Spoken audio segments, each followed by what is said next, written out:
Assalamualaikum warahmatullahi wabarakatuh. Alhamdulillahirabbil alamin. Marilah pada kesempatan hari ini kita belajar bersama tentang bab 1, menggapai cita-cita dengan sikap optimis, ikhtiar dan tawakal. Tapi sebelum belajar, marilah kita berdoa bersama.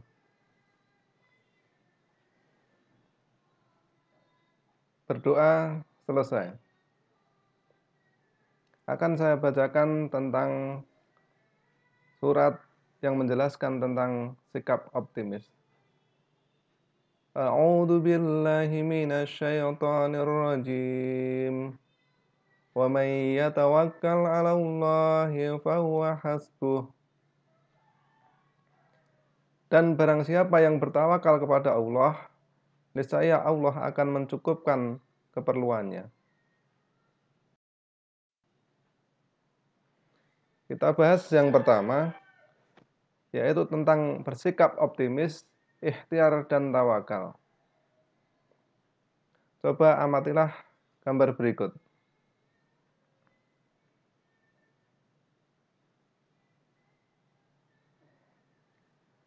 Dari gambar berikut bisa disimpulkan atau diambil pelajaran bahwa yang pertama, pada gambar tersebut menandakan orang yang penuh semangat, penuh optimisme bahwa dia akan mencapai apa yang dia inginkan.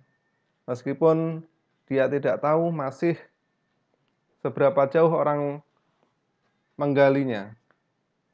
Sedangkan orang yang kedua merupakan orang yang putus asa, tidak punya rasa optimisme yang tinggi sehingga dia mudah menyerah dengan rasa lelah padahal kesuksesan ada di depan mata.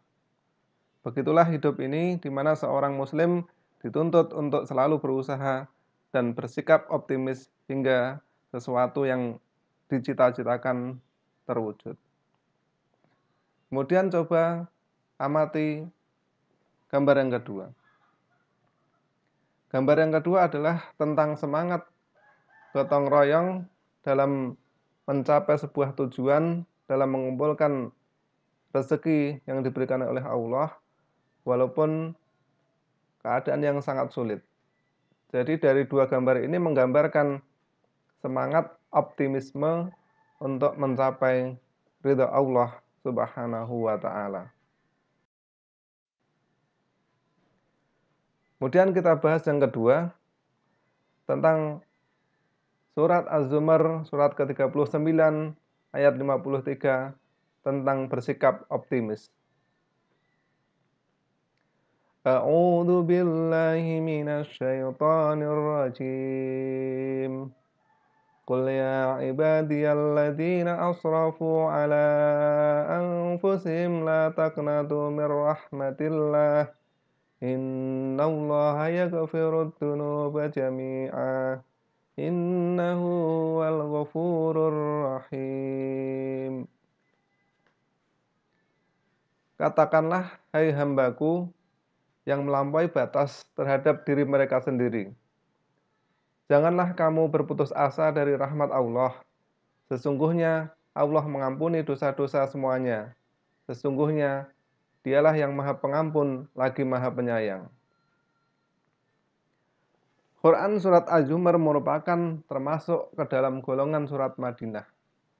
Artinya surat Madinah adalah surat yang turun di Madinah, yakni surat yang diturunkan setelah Nabi Muhammad SAW hijrah ke Madinah. Surat Az-Zumar diturunkan berkenaan dengan kaum musyrikin Mekah yang keterlaluan dalam melakukan maksiat.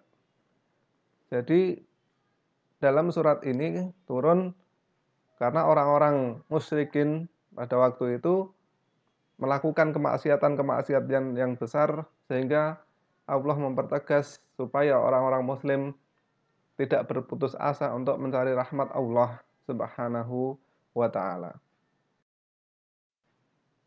Kemudian kita bahas yang ketiga, arti perkata Quran surat Az-Zumar surat ke-39 ayat 53. Perhatikan tabel berikut, kita baca dari kanan ke kiri, yang bawah adalah artinya. Kita awali dari yang kanan.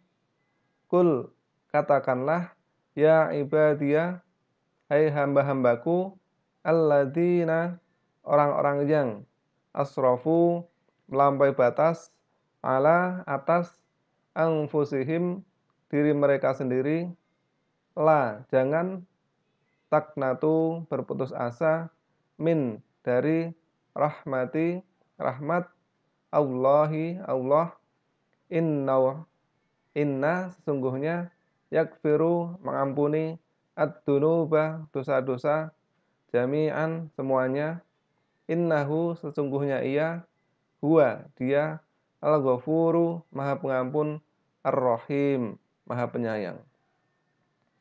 Jadi pada arti perkata, nanti silahkan diulang-ulang untuk dipelajari supaya memahami arti perkata dari surat Az-Zumar ayat 53. Sehingga pelajaran kesempatan yang lain nanti bisa mengetahui kalau ada pertanyaan-pertanyaan tentang Quran surat Az-Zumar ayat 53 arti perkata.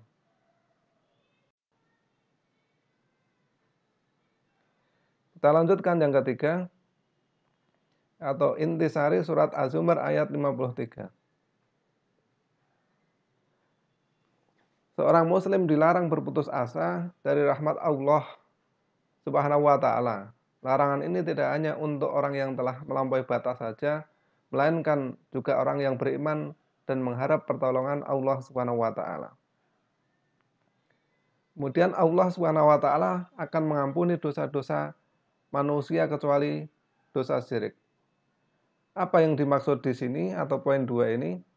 Yaitu apabila manusia sudah menyatakan bertaubat kepada Allah Subhanahu wa ta'ala dan dia tidak melakukan dosa syirik, walaupun sebelumnya melakukan, ini akan diampuni dosanya oleh Allah. Tetapi apabila dia sudah menyatakan bertobat kepada Allah, tetapi dia masih melakukan syirik, maka dosa-dosanya tidak akan pernah diampuni oleh Allah Subhanahu wa ta'ala. Kemudian yang ketiga adalah Allah Subhanahu wa ta'ala menegaskan bahwa Dia adalah Tuhan yang Maha Pengampun lagi Maha Penyayang. Allah Subhanahu wa ta'ala mengampuni dosa hambanya yang mau bertaubat dan memberikan kesempatan kepada orang yang masih bergelimang dalam dosa hingga ajal menjemputnya. Demikian pelajaran pada kesempatan hari ini. Kita lanjutkan pelajaran berikutnya di hari yang berbeda, yaitu tentang sikap ikhtiar, masih berkaitan dengan bab 1. Terima kasih. Assalamualaikum warahmatullahi wabarakatuh.